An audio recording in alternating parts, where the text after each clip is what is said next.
I'm going to show you how to set ligatures in the Microsoft Word app. First, we have to open up the app, and here this is how it opens up. From here, we just select a text, then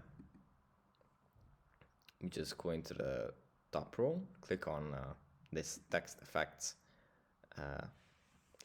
button, then we move the ligatures, and here we can select the settings that we want to have. Of course, this depends on the font that we use. Even if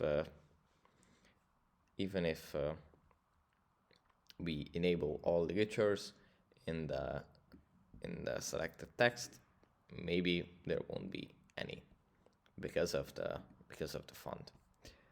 But yeah, that's basically it for this video. I hope it was helpful for you guys, and I'll see you in the next one. Bye.